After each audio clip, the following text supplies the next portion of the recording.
What if an imam guarding his mosque at dawn in a quiet American town tossed a picture of the Virgin Mary into the trash, only to find that single act would unleash a chain of events that no human logic could explain? It was June 12th, 2025, in the small town of Springfield, Iowa. The streets were still wrapped in the silence that comes before sunrise. Inside the modest Asila Mosque, converted years ago from an abandoned storefront, Imam Rashid Mansouri pushed open the door to prepare for far prayer. For 8 years, he had been a steady presence for his congregation, a man respected not only by Muslims, but also by city leaders who saw him as a voice of calm and reason. That morning, everything seemed ordinary. The carpets were neatly aligned, Qurans stacked with care, the faint scent of incense lingering from the night before. But as Rashid walked toward the mihrab, something caught his eye. Leaning against the wall in the holiest corner of the mosque was a framed picture. It wasn't Islamic calligraphy. It wasn't a page from the Quran. It was unmistakably the Virgin Mary, hands folded in prayer, eyes lifted toward heaven, a soft glow surrounding her.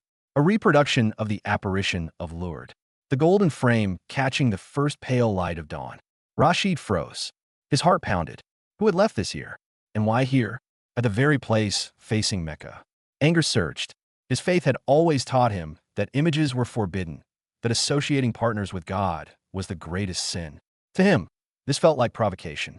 With trembling hands, he lifted the frame. Outside, the town's garbage bin stood waiting along the alley. Almost without thinking, driven by instinct to protect the sanctity of the mosque, he tossed the picture inside. The frame hit the metal with a dull clang. Done, he whispered to himself. But instead of relief, a strange heaviness settled on his chest. As he returned to the mosque, he couldn't shake the image. The tender eyes of Mary gazing at him like a mother who had just been abandoned. The more he tried to push it aside, the stronger the unease grew. Something in that moment had shifted, though he could not yet name it. Springfield, Iowa, had always looked like the picture of small-town America. Grain silos rose at the edge of town, their shadows falling across fields of corn that stretched to the horizon. Main Street was a 2-block stretch of brick buildings where the diners served eggs and black coffee at dawn, and the hardware store doubled as the gossip hub. At the very center of it all stood two buildings that told the story of a divided unity. St. Martin Catholic Church with its century-old bell tower, and just 2 streets away, the modest Asila Mosque, a repurposed auto garage painted beige. On Sundays, the bells of St. Martin rang loud and proud, calling generations of Catholic families who had tilled this soil for more than 100 years. Veterans of foreign wars sat shoulder to shoulder with farmers in work boots, rosaries dangling from their callous hands. The parish hall smelled of casseroles and coffee after every Mass, a rhythm that hadn't changed since the 1950s. On Fridays, the hum was different. Dozens of men, many wearing reflective vests from the meatpacking plant, slipped off their boots at the mosque's entrance. They came from Algeria, Morocco, Sudan, and Pakistan. Immigrants drawn to Springfield by steady jobs and the promise of safety. Women in headscarves exchanged greetings. Children darted between the prayer rugs, and English blended with Arabic and Urdu in the small entryway. Two communities living side by side, yet hardly crossing paths. At the farmers' market on Saturdays, Catholic grandmothers sold pies, while Muslim families bought sweet corn by the dozen. Polite nods were exchanged, but conversations rarely went further than, "How's the weather?" and "Good morning." For 15 years, they had coexisted in Springfield like two parallel rivers, close enough to hear each other, never quite merging. Still, tension lingered beneath the politeness. Some townsfolk muttered that the mosque didn't belong, that the call to prayer, though never broadcast over loudspeakers, felt foreign. Others whispered that the Catholics looked down on them, clutching their rosaries with suspicion. Yet there were also quiet gestures of goodwill. Father Anthony Du Bois, pastor of St. Martin, often told his parishioners that the Muslims were people of the book and deserved respect. He had even attended a Ramadan dinner at the mosque, though many parishioners found it strange. On the other side, Imam Rashid urged his congregation to see their Catholic neighbors as fellow children of Abraham, reminding them that Mariam, was honored in the Quran. But good intentions rarely made the front page of the Springfield Gazette. Rumors did. One year, when a teenager broke a church window with a BB gun, whispers spread that it had been the Muslims. When a halal butcher shop closed suddenly, some muttered that the Catholics had boycotted it. The truth was always less dramatic, But suspicion grew like weeds in the cracks of the sidewalk. That is why Rashid's whack on throwing away an image of the Virgin Mary, though unseen by anyone that morning, would not remain hidden. In a town already balancing on thin lines of trust, even the faintest spark could ignite wildfire. For now, Springfield still looked calm. St. Martin's Bell Tower cast its shadow across the park where children played baseball in summer. The mosque's glass door reflected the neon glow of the diner sign at night. Life went on, as usual, two worlds side by side. But beneath the calm, something unseen was shifting, like the low rumble of thunder far off on the prairie.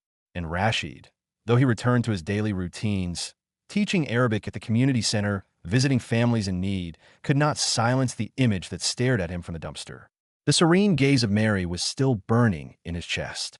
What none of them knew yet, neither the priest pouring his morning coffee, nor the parishioner arranging lilies in the church, nor the immigrant mother braiding her daughter's hair, was that Springfield was about to witness a story that would test everything they believed about faith, forgiveness, and the power of a mother's love. The morning prayers ended, yet Imam Rashid's mind was anything but calm. A dozen men had bowed beside him, their whispers of Allahu Akbar rising and falling like waves in the dimly lit mosque. Outwardly, nothing seemed unusual, but inside his thoughts were tangled like thorn bushes. He had done what any imam would do, he told himself. An image in a mosque was forbidden. Idolatry. To protect the sanctity of the place, he had to act. Yet the memory of Mary's painted eyes followed him. Softer than rebuke, sharper than guilt. Every time he closed his own eyes, he saw her, hands folded, gaze lifted heavenward as if asking him a question he could not answer. Back in his small office, Rashid opened a Quran and let his fingers skim across the familiar pages. He wanted reassurance, certainty. His eyes fell on verses of Tawhid, the oneness of God. And yet, unbidden, another verse rose in his memory, one he had recited many times in the mosque itself and mentioned in the book, Mary when she withdrew from her family to a place toward the east. We sent to her our spirit, and we made her and her son a sign for all people. Surah Mariam 19. The words rang in his ears. How many times had he explained to his students that Mary, Mariam, was honored above all women, that she was pure, chosen, lifted up? Why then had he felt only anger when her image appeared in the mosque? He leaned back in his chair, covering his face with both hands. He could almost hear the voice of his grandmother, Aika, from his childhood in Algiers. She had lived in a tiny clay house with an olive tree in the yard. Every evening, as the call to prayer echoed through the neighborhood, she would gather her grandchildren and tell them stories. "My little one," she had whispered once, her wrinkled hands smoothing his hair. "Remember this. Mary, Sayyidah Mariam, is our sister in faith. Allah chose her above all women. To insult her is to insult our own mother. To honor her is to honor God himself." That memory struck like lightning. It left him breathless. Had I just insulted her? He stood abruptly, pacing the office. The mosque was quiet now. The men gone back to their jobs at the factory or fields. Alone, Rashid felt the silence pressing on him. He replayed the moment at the dumpster, the clang of the golden frame hitting metal, the way his heart clenched instead of finding peace. All day, unease stalked him. While teaching Arabic at the local community center, he stumbled over words. While shopping for groceries, he forgot half the list his wife had given him. His mind kept circling back to the same thought. What if it wasn't a provocation? What if it was something else? By evening, even his wife, Fatima, noticed. "You look tired," she said gently, setting down a steaming plate of lamb stew. "Is it the mosque? The community?" Rashid shook his head. "Just fatigue," he lied, though she knew better. She had shared his burdens for 25 years. She could see it in his eyes, something heavier than sleeplessness. But she didn't press, letting silence do its work. That night, as he prepared for Isha prayer, the doubt pressed harder. For the first time in years, he hesitated at the threshold of the prayer hall. His role was to guide, to teach, to lead. But how could he lead others when he himself felt lost? The Quran's verses echoed inside him like two voices in conflict. One declaring God's absolute oneness, the other exalting Mary as pure, chosen, revered. Which voice was truth? Or were they not opposed at all, but woven together in a way he had never considered? Rashid closed his eyes and whispered under his breath, "Ya Allah, guide me." But deep down, he already sensed the answer. He would not find peace until he faced the picture again. The same picture now, lying in the dark belly of a trash bin behind the mosque. And though he did not yet realize it, That restless tug was not mere guilt. It was a summons. A mother's gaze had unsettled his soul, and heaven was not done with him yet. The sun had long slipped below the Iowa cornfields, leaving Springfield wrapped in a lavender hush of a Midwestern summer night. Street lamps hummed faintly along the quiet blocks, their glows spilling across cracked sidewalks and tidy lawns. For most of the town, it was an ordinary Thursday evening. But for Imam Rashid Mansouri, nothing felt ordinary. He had spent the entire day haunted by a picture that no one else had seen. He had taught his Arabic students with half a mind, nodded through conversations at the grocery store, even prayed the evening prayer without focus. Still, the image returned. Mary's tender gaze discarded among banana peels and coffee grounds. At last, he could bear it no longer. After leading Maghrib prayers at the mosque, he lingered, locking the door slowly as his congregants drifted into the night. "Imam, are you well?" one elderly man asked. Rashid forced a smile. "Yes, my brother, just tired." But when the last footsteps faded, he stood alone on the sidewalk, keys trembling in his hand. Instead of turning toward his house on Cedar Avenue, he crossed the lot and stopped in front of the dumpster. The lid was closed, the metal sides cool with evening dew. His chest tightened. He glanced up and down the alley, empty. Only the far-off rumble of a train and the chirp of crickets kept him company. For a long moment, he hesitated. "What am I doing?" he thought, digging through trash like a thief. Yet something inside whispered louder. "Go. She is still waiting." With a deep breath, he lifted the lid. The sour smell of rotting food struck his nose. Holding his sleeve across his face, he leaned in, searching. His fingers brushed cardboard, plastic, crumpled paper. Then something solid, cold. He pulled it free, and under the dim streetlight, the golden frame gleamed. The picture was smudged, but intact. Mary's face, serene as ever, gazed back at him. For a moment, Rashid simply stood there, breathless, as if time itself had paused. He whispered instinctively, "Yeah, Mariam, why here? Why me?" His voice cracked, the words falling in both Arabic and English. For reasons he could not explain, tears blurred his vision. He wiped the glass with his handkerchief, each stroke gentler than the last. As though he were cradling something fragile and holy. He had thrown it away with anger. Now he rescued it with trembling reverence. In that still alley, he felt a presence. Not visible, not audible, but real. As real as the night air filling his lungs. A warmth pressed against his heart. Unfamiliar, yet unmistakable, like being drawn into a mother's embrace. Rashid looked up at the stars scattering the sky. "Am I losing my mind?" he muttered. "Or is this a sign?" The quiet offered no answer, only the rustle of leaves and the distant call of a nightboard. But in that silence, his doubt began to bend into something else. Not certainty, not yet, but longing. Carefully, he laid the picture on the passenger seat of his car, buckling the belt as if it were alive. He sat for a while, hands gripping the steering wheel, unable to drive. His grandmother's words echoed again. "Respect Mariam. She belongs to us all." He could not return the image to the mosque. It would scandalize his congregation. He could not keep it at home. His family would not understand. His eyes drifted down the street toward the steeple of St. Martin's, faintly lit against the horizon. A thought came, wild and reckless. Maybe she should go back to them, to the ones who first called her Our Lady. Rashid started the engine. The car hummed down empty streets until it rolled to a stop beside the church's side entrance. The statue of Mary standing in her stone niche looked almost alive in the lamplight. Arms open, gaze soft, the same gaze as the image in his seat. His pulse thundered in his ears. He stepped out, frame in hand. "Forgive me," he whispered in Arabic. "I did not know you came in peace." As he placed the picture at the base of the statue, relief washed over him like cool rain, but then footsteps. A door creaked open. A man in black stepped into the night. Father Anthony Du Bois, the parish priest. The two men froze, the air between them thick with surprise. And in that unplanned encounter, a new chapter of their town's story was about to begin. The heavy wooden side door of St. Martin Catholic Church creaked open, and a rectangle of warm light spilled onto the stone steps. Out stepped Father Anthony Du Bois, his black cassock brushing against the ground, his silver hair catching the lamplight. He had come out simply to lock up after a late night of paperwork. But what he saw stopped him in his tracks. There at the foot of the statue of Mary stood Imam Rashid, holding a golden-framed picture. For a heartbeat, neither man spoke. The town clock struck 9 in the distance, its echo filling the silence. Father Anthony's voice was cautious, almost a whisper. Good evening. Can I help you? Rashid's throat tightened. He wasn't a man who lost words easily. He had preached, taught, debated. But in that moment, shame pinned him down. He swallowed hard, lowering the frame so the priest could see. I found this picture, he began, his accent coloring the words. It was in my mosque this morning near the mihrab. I thought it was a provocation, so I threw it away. He hesitated, shame burning on his face. But I cannot leave it there. Someone kept pulling me back, and I thought, maybe it belongs to you. Father Anthony stepped closer, the lamplight revealing his features softening with recognition.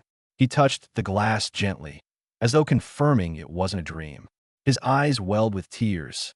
My God, he breathed. This is Our Lady of Lourdes. It went missing 3 days ago from the sacristy. We feared it was stolen. He looked up, astonished. You say it was in your mosque? Rashid nodded, still gripping the frame. I don't know how. The doors were locked. No one forced entry. It was just there, and I reacted without thinking. Forgive me. For a long moment, the two men simply stood there, an imam confessing to a Catholic priest under the gaze of the Virgin Mary. The silence was thick but not hostile. Something in it felt sacred, as if the very air was listening. Finally, Father Anthony spoke, his tone low and kind. You brought her back. That is what matters.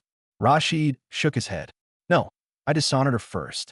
My heart is not at peace. His voice broke, words tumbling faster now. All day I felt her eyes upon me. I remembered the words of my grandmother. Mariam is honored in Islam, chosen by God, pure among women. So why did I reject her image? Why did I cast her aside? The priest's eyes softened. Perhaps, my brother, because grace often comes in disguise. We resist it before we recognize it. Rashid looked down, clutching the frame tighter. His instinct was to argue, but something in Father Anthony's voice disarmed him. Instead, he whispered, what if this was not an accident? What if she was meant to be found there by me? The question hung in the night like incense rising. Father Anthony didn't answer immediately. Instead, he stepped back, opening the church door wider. Warm light and the faint scent of beeswax candles spilled out. Come, the priest said gently. If you are willing, let us return her together. Rashid froze at the threshold. For a Muslim imam, entering a Catholic church at night felt almost unthinkable. Crossing a line neither community expected him to cross. Yet, as he looked up at the statue's calm face, then back at the priest's open hand, he felt an unexpected peace settle over him. Slowly, Rashid nodded. Together, they carried the picture into the dark nave of St. Martin's. The stained glass windows glimmered faintly in the lamplight, saints frozen in colored silence. At the altar, Father Anthony placed the image of Mary upright, adjusting the flowers around it. For the first time that day, Rashid's chest loosened. He exhaled deeply, as though setting down a burden he had carried too long. Father Anthony turned to him, eyes steady. Imam Rashid, perhaps Mary has brought us together for a reason. Rashid swallowed, his voice a whisper. Perhaps. Neither of them knew it yet, but this quiet midnight exchange would not remain a private secret. By the week's end, whispers would spread, suspicions would flare, and the whole town of Springfield would be watching. But for now, under the gaze of Mary's gentle eyes, two men of different faiths stood side by side, their hearts unsettled, yet strangely united. Sunday mornings in Springfield had always followed the same rhythm. Families in pressed shirts and summer dresses filled St. Martin Catholic Church, the bells echoing across Main Street. Inside, Father Anthony preached a steady homily about forgiveness and trust, the kind of message that usually drifted over the congregation like a calm river. But on this particular Sunday, something else buzzed beneath the surface.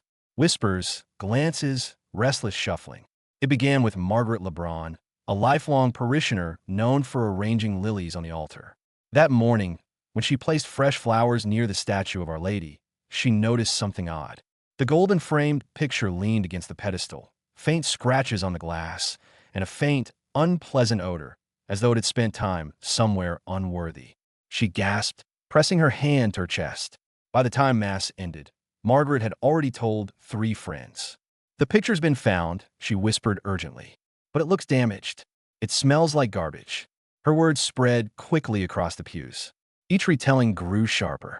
By the time it reached the parish steps, the story had transformed into Our Lady's picture was thrown into the trash. Out on the sunlit church lawn, the congregation gathered in clusters, buzzing with speculation. Some shook their heads in disbelief. Others clenched their fists. The idea that anyone would desecrate Mary's image was unthinkable. And in Springfield, where religion formed the backbone of identity, it was a provocation too big to ignore. The murmurs grew louder as one man stepped forward. Bernard Black, a retired Army sergeant with a reputation for bluntness. This wasn't an accident, he declared, his gravelly voice carrying authority. Someone put her in the trash, and I think we all know who would do such a thing. No names were spoken aloud at first, but the implication hung heavy. Heads turned instinctively toward the block where the mosque stood, its modest facade blending into the town storefronts.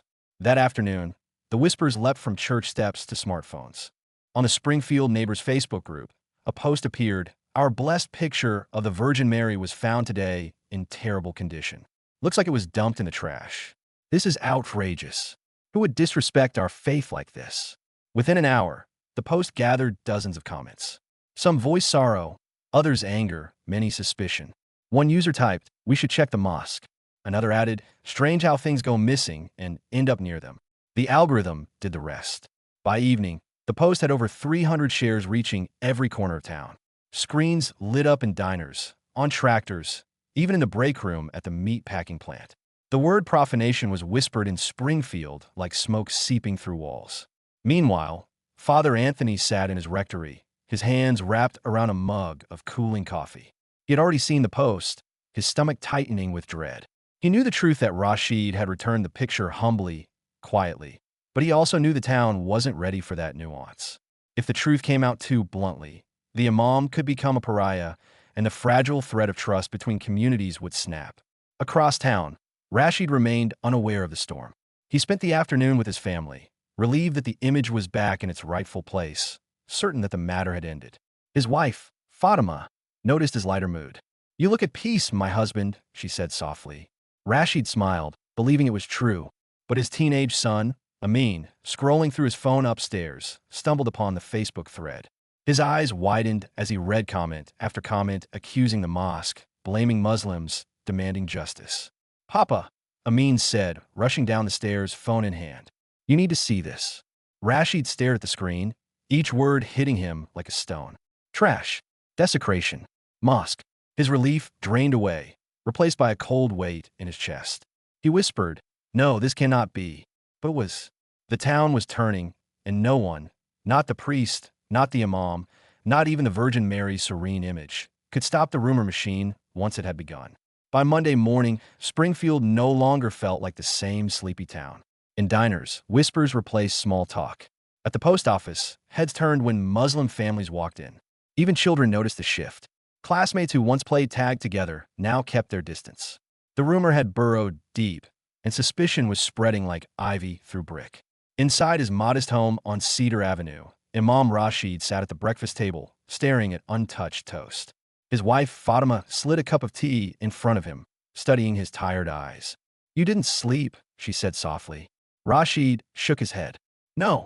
Their son Amin, 19, dropped his phone on the table, frustration etched across his face. "Papa, they're accusing us. Our whole community. Look." He scrolled through Facebook posts filled with angry comments. "Those people don't respect us. Trash belongs with trash." Some were harsher still.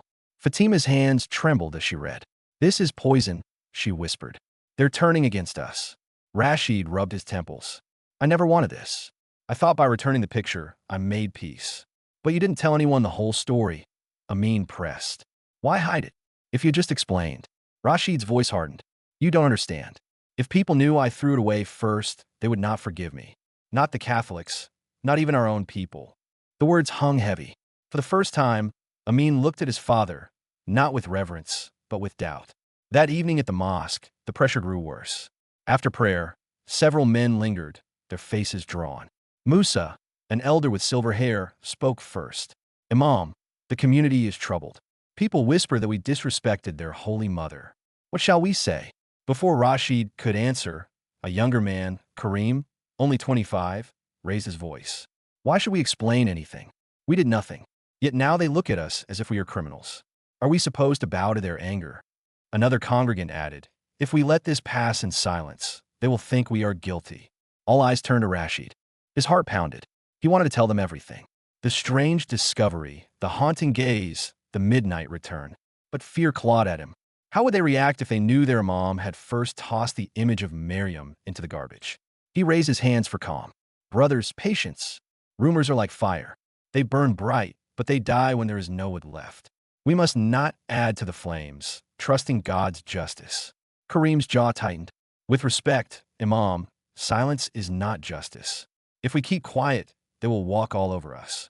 His voice cracked with youthful passion. I say we demand an apology. If they accuse us, let them show proof. Murmurs of agreement rippled through the younger men.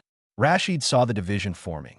Elders counseling restraint, youth clamoring for confrontation. The very unity he had spent years nurturing was fracturing before his eyes. That night, back at home, Fatima confronted him again. Rashid, this cannot continue. Our children hear insults at school. Our neighbors avert their eyes. If you know something, if you can stop this, you must act. Rashid stared at her, torn between love and fear. He wanted to confide, to pour out everything. But shame sealed his lips. Not yet, he whispered. The time is not yet. Fatima's eyes glistened.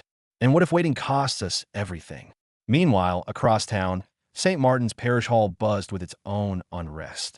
Margaret Leberton fumed as she showed parishioners the scratched frame.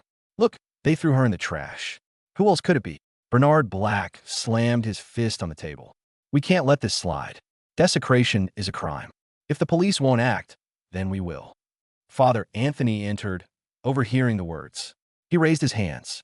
My friends, please do not leap to conclusions. The picture has been returned. That is grace enough. Let us thank God rather than sow division. But the room bristled. Margaret shook her head. Father, you're too trusting. They mocked our faith, and you ask us to stay silent. Anthony's face tightened. He bore the weight of a secret. He knew Rashid's heart, his regret, but revealing it now could destroy the imam, perhaps even a fragile chance of reconciliation. He chose silence, though it left him accused of weakness. By midnight, both communities, Muslim and Catholic, lay restless, their leaders caught in impossible binds.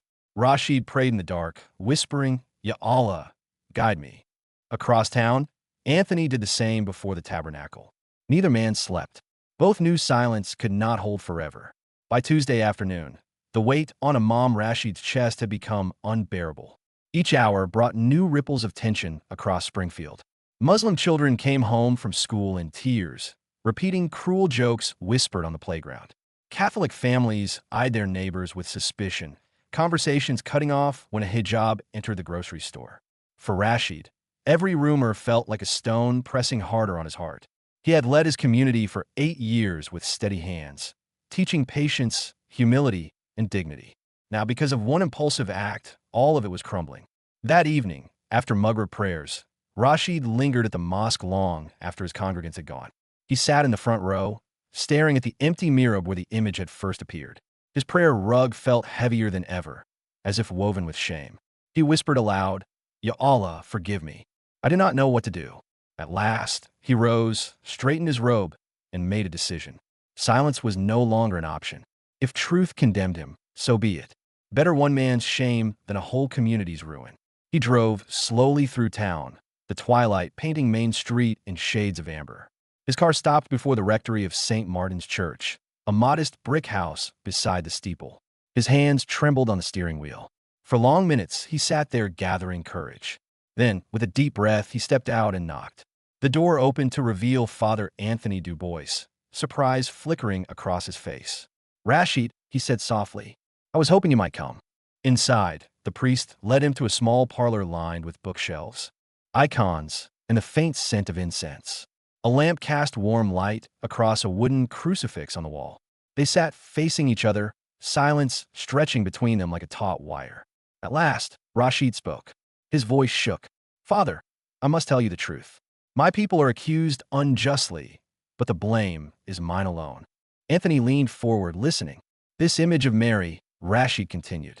I found it here in the holiest place of my mosque. I thought it a provocation, a mockery. Without thinking, I carried it outside and threw in the trash. Yes, it was I. His voice broke. But all day her face haunted me. I could not rest until I returned her. That night you saw me, caught me, but you did not know the whole story. Tears welled in his eyes. It was not vandalism, not hatred. It was my weakness, my fear. And now my community suffers for my mistake. The room fell still. Anthony's expression did not harden with anger. Instead, it softened with something like compassion. He nodded slowly. I suspected as much, the priest said. That night, the weight in your voice told me more than your words. Rashid, you did wrong. Yes, but you also made it right. You brought her back. Rashid lowered his gaze. But they will not see it that way. To them, I am guilty twice. Once for desecration, once for secrecy. Anthony rose, retrieving a book from the shelf. He opened it to a bookmarked page and read aloud. Mary is honored as the mother of Jesus, and as such, she is revered by all the faithful. He closed the book, meeting Rashid's eyes. You see, even here, the church teaches that she belongs not to us alone. She is mother to all who honor her, even you. The imam's breath caught.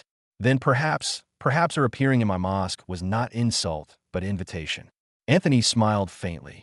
Perhaps she wanted you to see that what divides us is smaller than what unites us. Rashid's hand shook. But what now? The rumors rage. My people are slandered. If they knew the truth that I cast her away, they might reject me. Anthony placed a steady hand on his shoulder.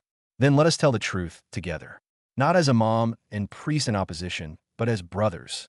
Let us show them what you just told me. That Mary brings us closer, not further apart. The thought made Rashid's pulse race. To stand in a Catholic church confessing his act to hundreds of parishioners, it was unthinkable. His whole identity recoiled. Yet, something deeper stirred. A whisper, a pull, not of fear, but of courage. He nodded slowly, tears slipping down his cheeks. Yes, if this is her message, I cannot deny it. I will speak. Father Anthony's eyes glistened too. Then we will stand together. Let Springfield see with their own eyes what reconciliation looks like. That night, as Rashid walked back into the warm Iowa night, the air felt lighter.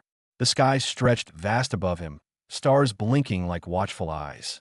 He knew the road ahead would be hard.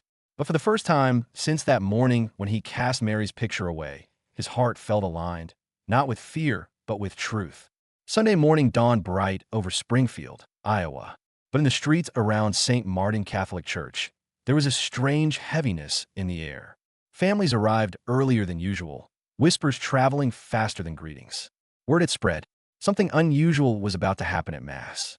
The church, usually filled with 200 worshipers, swelled to nearly double. Extra chairs lined the aisles, and people stood in the back, craning to see. At the front pew sat Father Anthony, his expression calm, but his hands clasped tightly as though bracing for a storm.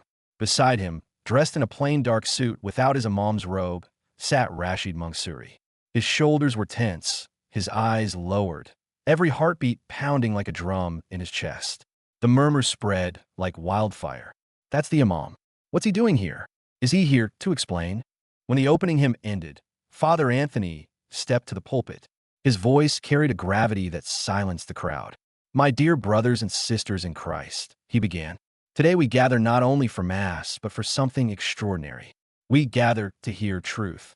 And truth, though painful, can heal. He gestured gently toward Rashid. This is Imam Rashid, leader of our Muslim neighbors. He is asked to speak. I ask you listen with open hearts. Gasps rippled through the pews. All eyes turned toward Rashid as he rose slowly, his legs trembling. For a long moment, he stood frozen, the wooden pulpit before him, the sea of expectant faces beyond. Then, summoning every ounce of courage, he began. My friends, he said, his accent soft, but his tone steady. I come before you not as an enemy, but as a neighbor, and I come to tell you the truth. He paused, the silence so deep that even the creak of pews was audible. This picture of Mary, your holy mother, appeared in my mosque one morning. I did not understand why. I feared it was mockery, so I threw it into the trash. A sharp murmur swept through the crowd. Faces tightened, some in shock, others in anger. Rashid raised a trembling hand. Please hear the rest. From the moment I cast her away, I felt no peace. Her eyes haunted me. All day I remembered what our own holy book says, that Mariam, the mother of Isa, Jesus, is pure, chosen, exalted above all women. She is honored in Islam as she is in Christianity. He opened a small Quran from his pocket, his voice breaking as he read in Arabic, then in English. O Mary, indeed God has chosen you and purified you and chosen you above the women of the worlds. The church fell utterly silent. Many parishioners leaned forward, listening as though hearing these words for the first time. Rashid's voice shook. So that night, I returned. I pulled her from the garbage with my own hands. I could not let her remain there, and I brought her back to this church. Father Anthony saw me. He knows. The priest nodded solemnly. Rashid continued, his eyes glistening. I tell you this not to excuse myself, but to confess. I was wrong. I let fear speak louder than faith. But Mariam, did not let me go. She called me back, and now I believe. She did not come to divide us, but to show us what unites us. For a long moment, no one moved. Then from the middle pew, Margaret Leberton, the same woman who had first sounded the alarm, rose to her feet. Her eyes were moist. Imam Mansuri, she said softly, your honesty touches us. If Our Lady reached you, then perhaps she wanted us to hear this truth. I forgive you. Others began nodding, murmurs of agreement rising. Then, astonishingly, Bernard Black, the retired soldier who had demanded action, stood up. His voice was rough but steady. It takes courage to admit a mistake in front of us all. You've shown humility, Imam. That's something this town needs more of. A ripple of applause spread, hesitant at first, then swelling until the whole church resounded with it. Rashid's knees nearly buckled, relief flooding through him like cool water. Father Anthony stepped forward, placing a hand on the imam's shoulder. Do you see, my friends? This is what truth does. It does not destroy. It heals. Today, Mary has shown us that she is not only mother of Christians, but mother of us all. Rashid wiped his tears, then spoke one final sentence. If she has chosen me to deliver this message, then I will not be silent. Let her love be the bridge between us. The church erupted again in applause, louder than before. Strangers shook his hand. Parishioners embraced him. For the first time, Muslims who had come quietly to watch from the back of the church felt tears rise in their own eyes. In that moment, the rumor that had nearly torn Springfield apart dissolved like smoke and wind.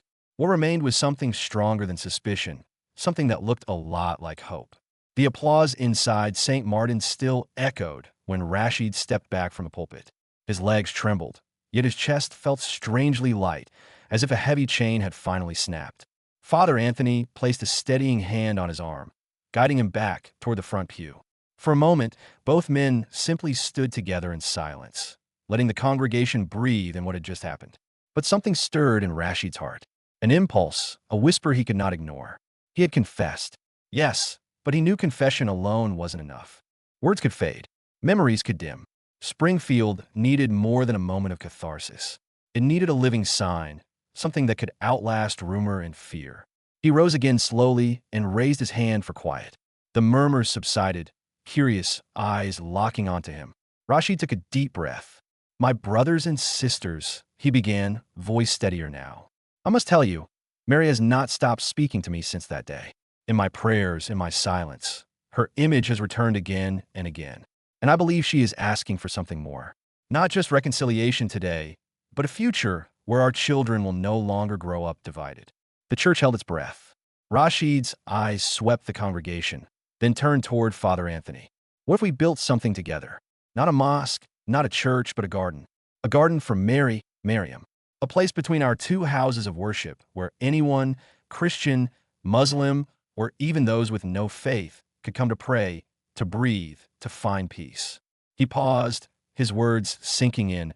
A garden of roses like the one she is often pictured with, a statue of Mary at its heart, her arms open to all her children, and at the base, an inscription written in both English and Arabic. Our Lady Mariam, Mother of Reconciliation. A collective gasp rippled through the crowd. Some looked stunned, others nodded slowly, tears welling. Father Anthony's face broke into a smile, half astonishment, half joy. Margaret Leberton, still standing near the aisle, placed her hand on her chest. A garden, she whispered almost to herself. Bernard Black, the tough veteran, folded his arms thoughtfully. You mean Muslims and Catholics building something together? Side by side. Yes, Rashid answered firmly. Side by side, planting roses, laying stones, watering the soil together. Not a symbol of what divides us, but of what we share. Respect for the mother of Jesus, Mariam, who belongs to us all. For a moment, the congregation was utterly still. Then a retired school teacher named Marie Dupin stood up, her voice trembling. That is beautiful. Our children could play there. Our grandchildren could learn there. I say yes. A wave of murmurs followed. Hands rose, heads nodded, and slowly the cautious spark of an idea ignited into visible hope. Father Anthony stepped to the pulpit, his voice warm. My friends, do you see what's happening? Mary is not content with words alone.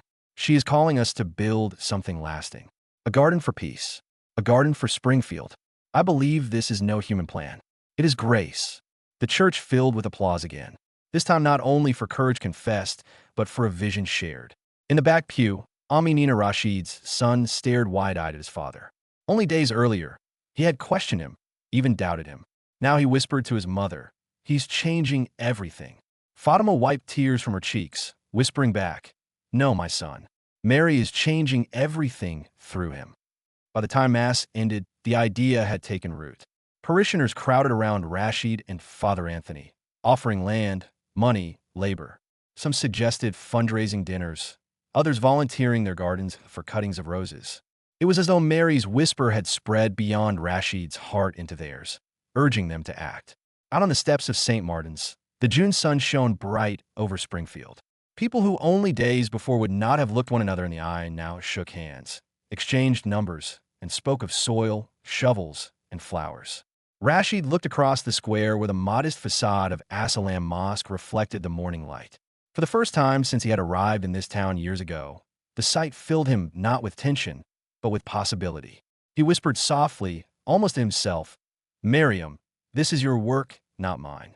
And deep within, he felt it again, that strange peace like a mother's embrace.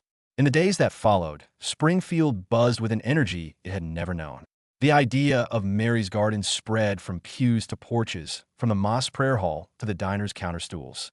What began as a daring suggestion at Mass quickly became the town's heartbeat. On a warm Saturday morning, the first volunteers gathered on the empty strip of land between St. Martin Catholic Church and a Salam Mosque, a patch of grass long ignored, more weeds than flowers. Now it was destined for transformation. The sight was almost surreal. Parishioners in jeans and sun hats carrying shovels. Muslim fathers in work boots pushing wheelbarrows. Teenagers from both communities hauling mulch side by side. A Catholic farmer brought his tractor to clear the ground, while a Muslim mechanic lent his tools for building the wooden borders. Laughter, sweat, and the clank of tools replaced suspicion and silence. Rashid worked shoulder to shoulder with Bernard Black, the grizzled veteran who days earlier had spoken with such anger. As they lifted stones together, Bernard broke the silence with a grunt. "Never thought I'd be out here building a garden with an imam." Rashid smiled faintly, wiping sweat from his brow. "Neither did I." Bernard paused, then offered half a smile. "Guess Mary has a way of surprising old soldiers." From that moment, the two men worked like old comrades, the barriers of mistrust crumbling one stone at a time. Nearby, Margaret Liberton knelt with Fatima, Rashid's wife, arranging rose bushes. Margaret, who had once been the loudest in accusing the Muslims, now found herself laughing softly with Fatima as they compared recipes for bread and tea. When Fatima's headscarf slipped in the wind, Margaret instinctively helped adjust it, her gesture tender and unspoken. Children were the first to forget old divisions entirely. Muslim boys and Catholic girls chased each other with watering cans, squealing when someone got splashed. At one point, a little girl named Grace handed a rose cutting to a Muslim boy named Yusuf. "You plant this one," she said matter-of-factly. "It'll grow better if you do." By evening, the rough ground had been transformed. Wooden frames outlined the flower beds. Pathways curved between plots, and in the center stood a pedestal waiting for the statue of Mary. Around it, freshly planted roses of every shade, red, white, yellow, and pink, bowed their heads in the evening breeze. But the transformation was not only in the soil. It was in the people. Conflicts that had lingered for years seemed to soften in the garden's glow. An elderly Catholic widow reconciled with her estranged daughter after they planted roses side by side. A young Muslim man who had been drifting away from faith found renewed purpose hauling bricks for the garden. Stories like these multiplied until the townspeople began to call them little miracles. Local journalists arrived, snapping photos of veiled women and rosary-clutching grandmothers kneeling in the same dirt. The headline in the Springfield Gazette read, "Mary's Garden, From Rumor to Reconciliation." National outlets soon followed, calling it the miracle in Iowa. For Rashid, each day at the garden felt like prayer in motion. He often paused to watch the scene. Catholics humming hymns as they planted, Muslims murmuring quiet bismillahs as they worked. Different tongues, same reverence. He thought of his grandmother's words, "Respect Mariam. She belongs to us all," and felt them come alive before his eyes. One evening, as the sun sank golden over the cornfields, Father Anthony joined Rashid at the center of the unfinished garden. They stood silently gazing at the pedestal awaiting the statue. Finally, Anthony spoke. "Do you see what has happened, my brother? The act that nearly divided us has become the seed of something holy." Rashid nodded slowly. "Yes, Mary turned my mistake into her miracle." And indeed, Springfield began to change. Tension at the grocery store eased. Children once teased for their faith now played freely. Even online, the hostile comments faded, replaced by photos of roses blooming in fresh soil. The miracle wasn't a thunderclap from heaven or an apparition in the clouds. It was quieter, humbler. Neighbors rediscovering each other, hands once clenched in suspicion, now calloused with shared labor. Springfield's heart was healing, and at the center of it all stood Mary, waiting in her pedestal, her arms soon to be raised in stone, welcoming all her children. By late July, Springfield had transformed. The once weedy strip of land between St. Martin Catholic Church and the Asylum Mosque had blossomed into a place that looked nothing short of miraculous. Pathways curved through rows of roses, red, white, and yellow, planted by the hands of neighbors who only weeks earlier had barely spoken to one another. At the center stood a white marble statue of Mary, her arms open in welcome, her gaze serene. At her base, a plaque read in both English and Arabic, "Our Lady Mariam, Mother of Reconciliation." On the morning of the dedication, the town swelled with visitors, cars lined the country roads, news vans parked near the square, and families carried lawn chairs to the site. Nearly 3,000 people gathered, Catholics, Muslims, Protestants, and even those with no faith, all drawn by the story that had captivated headlines. The ceremony began with the Bishop of Des Moines and a representative of the Islamic Society of North America standing side by side. The bishop lifted his hands in blessing while the imam recited a verse from the Quran honoring Mary. Two voices, two faiths, one moment of unity. The crowd fell silent, many with tears streaming down their cheeks. Then Father Anthony stepped forward, his voice carrying across the garden. "This garden is proof that what was once meant for division has become a sign of peace. Our Lady has not abandoned Springfield. She has embraced us." He turned to Rashid, who stood just a step behind. And it was our brother Imam Rashid who had the courage to bring truth into the light. A hush fell as Rashid took the microphone. He looked out over the crowd, Muslims and Catholics, Catholics holding rosaries, children sitting on shoulders, journalists scribbling in notepads. His voice trembled but grew steadier with each word. 6 weeks ago, I threw this image of Mary into the trash. Today I stand before you to say she threw me into mercy. She did not reject me. She pulled me back. And through her, God has turned shame into reconciliation. He paused, eyes glistening. This garden is not mine, not yours. It is hers, a gift to Springfield, a sign that what divides us is never stronger than the love of a mother who belongs to us all. Applause thundered, rolling through the crowd like a wave. Catholic grandmothers embraced Muslim women in hijabs. Children from both faiths ran laughing through the aisles of roses. Even Bernard Black, the gruff veteran, wiped his eyes openly, muttering, "Guess miracles don't always come with lightning. They come with rose petals." As the statue was unveiled, the choir began to sing Ave Maria in English. Then, seamlessly, a group of Muslim youth recited verses from Surah Mariam. The two sounds blended, different languages, different melodies, yet astonishingly harmonious. The crowd rose to their feet, hands lifted, hearts opened. In that moment, Springfield wasn't divided by pews or prayer rugs. It was one family gathered around a mother's gaze. By evening, photos of the dedication flooded social media. Catholics and Muslims planting roses side by side. The statue gleaming in the Iowa sun. Children holding hands before the plaque. The headline in the Springfield Gazette read, "Mary's Garden Opens, a Miracle of Unity." And as the crowd dispersed, Rashid stood quietly at the edge of the garden, his wife Fatima by his side.